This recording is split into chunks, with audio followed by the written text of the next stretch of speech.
வாங்க இன்னைக்கு கௌரி சமையலறையில் சூப்பராக ஒரு பட்டாணி உருளைக்கிழங்கு மசாலா பொரியல் பார்க்கலாம். ஈஸியான ரெசிபி தான். ஸ்பெஷலாக இந்த புதினா அதெல்லாம் போட்டு ஒரு மசாலா அரைச்சி பண்ணும்போது இது வாசமும் டேஸ்ட்டும் ரொம்ப சூப்பராக இருக்குது. 2 உருளைக்கிழங்கு பட்டாணி ஒரு 200 கிராம் அளவுக்கு இருக்கும். ஒரு குக்கர்லேயே இந்த கப்போட பட்டாணியை வச்சுக்கலாம்.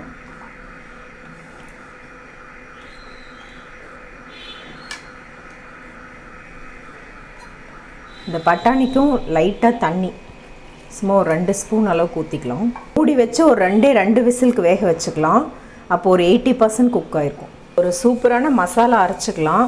சும்மா ஒரு ஸ்பூன் அளவுக்கு புதினா, கொஞ்சமாக கொத்தமல்லி, ஒரு பச்சை மிளகா, 1 டீஸ்பூன் தேங்காய் கம்மியாக போதும். அந்த மசாலா சேர்ந்து கொடுத்து வரத்துக்கு தான். ஒரு 2-3 சின்ன வெங்காயம், 1/2 டீஸ்பூன் இஞ்சி பூண்டு பேஸ்ட்டு, ஒரு பட்டை, 2 லவங்கம், 1/2 டீஸ்பூன் சோம்பு. இதோட கூட பொடியும் ஆட் பண்ணிக்கலாம். 1/4 டீஸ்பூன் மஞ்சள் பொடி, 1/2 டீஸ்பூன் மிளகாத்தூள், 1/2 டீஸ்பூன் கொத்தமல்லி தூள்.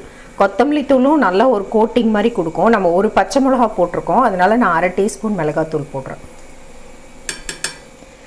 இது எல்லாத்தையும் கொஞ்சமாக தண்ணி ஊற்றி ஒரு ஃபைன் பேஸ்ட்டாக அரைச்சிக்கலாம். மசாலா அரைச்சாச்சு. தாளிக்கிறதுக்கு கொஞ்சம் புதினா வச்சுருக்கேன்.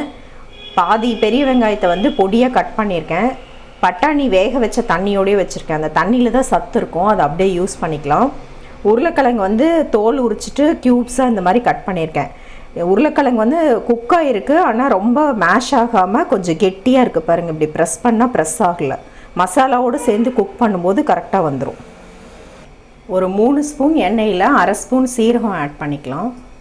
அது ஃப்ரை ஆகும்போது புதினாவை ஆட் பண்ணிக்கலாம்.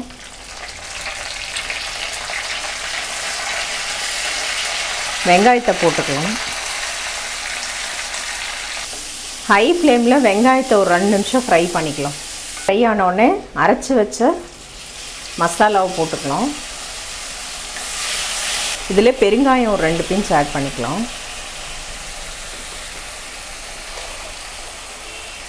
தேவையான அளவு உப்பு போட்டுக்கலாம்.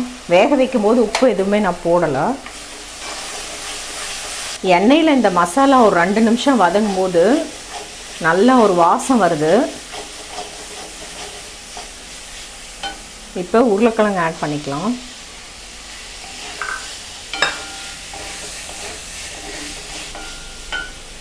இப்போ பட்டாணி வேக வச்ச தண்ணி கொஞ்சம் இருக்குது, அதோடு சேர்த்து ஆட் பண்ணிக்கலாம். அடுப்பை ஸ்லோவில் வச்சு ஒரு 3-4 நிமிஷம் மூடி வச்சிட்டோம்னா நல்லா குக் ஆகிட்டு மசாலாலாம் உள்ளே பிடிச்சி வந்துடும். ஒரு 4-5 நிமிஷம் கழித்து ஓப்பன் பண்ணுறேன். நல்லா மிக்ஸ் பண்ணிக்கலாம். நீங்கள் செக் பண்ணி பார்த்துக்கலாம் உருளைக்கிழங்கு நல்லா குக் ஆகிருக்கான்னு. குக் ஆகலைன்னா மறுபடியும் மூடி வச்சு கூட ஒரு 2 நிமிஷம் வச்சுக்கலாம் ஸ்லோ ஃப்ளேமில். ஆனால் நல்லா குக் ஆகிருக்கு சாஃப்டாக.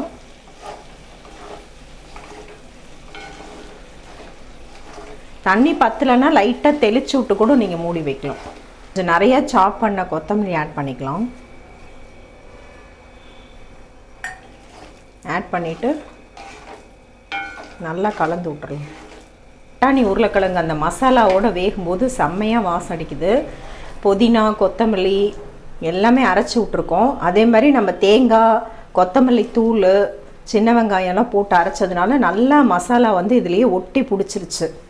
சூப்பராக இருக்குது. இப்போ ஆஃப் பண்ணிக்கலாம். இப்போ செம்மையான இந்த உருளைக்கிழங்கு பட்டாணி மசாலா ரெடி ஆயிடுச்சு. இது எந்த ரைஸோடையும் சைட் டிஷ்ஷாக சூப்பராக இருக்கும். அது மட்டும் இல்லாமல் சப்பாத்தியில் ரோல் பண்ணி சாப்பிட்றதுக்கு, ப்ரெட்டுக்கு நடுவில் சாண்ட்விச் மாதிரி வைக்கிறதுக்கு, அதுக்கெல்லாம் கூட இது ரொம்ப சூப்பராக இருக்கும்.